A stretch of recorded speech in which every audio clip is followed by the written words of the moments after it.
ನೋಡಿ, ಇದು ನುಗ್ಗೆಕಾಯಿ ಗಿಡ ಅಂತ. ಇದರಲ್ಲಿ ಯಾವುದೇ ವೇಸ್ಟ್ ಇಲ್ಲ. ಇದು ಹೂವು ಸಮೇತನೂ ಸಾಂಬಾರು ಮಾಡಲಿಕ್ಕೆ ಬಳಸ್ತಾರೆ ಮತ್ತು ಇದರ ಎಲೆಗಳನ್ನು ಬಳಸ್ತಾರೆ. ಮತ್ತು ಅದೇ ರೀತಿಯಾಗಿ ಇದು ಈ ನುಗ್ಗೆಕಾಯಿ ಸಹಿತನೂ ಬೆಳೆಯುತ್ತದೆ. ಅಂದರೆ ನುಗ್ಗೆಕಾಯಿ ಅಂದರೆ ನೀವೇನು ಇಂಗ್ಲೀಷಲ್ಲಿ ಡ್ರಮ್ ಸ್ಟಿಕ್ ಅಂತ ಹೇಳ್ತೀರಲ್ಲ, ಅದೇ ಇದು.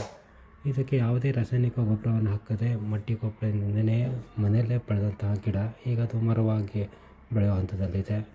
ಈಗ ಪ್ರಾರಂಭಿಕವಾಗಿ ಹೂವನ್ನು ಬಿಟ್ಟದ ನಂತರ ಅದು ತನ್ನದೇ ಆ ಹೂವಿಂದ ಪರಾಗಸ್ಪರ್ಶವಾಗಿ ನುಗ್ಗೆಕಾಯಿಗಳು ಸಹಿತ ಈಗ ಆಗೋದಕ್ಕೆ ಆರಂಭಿಸ್ತಿದೆ.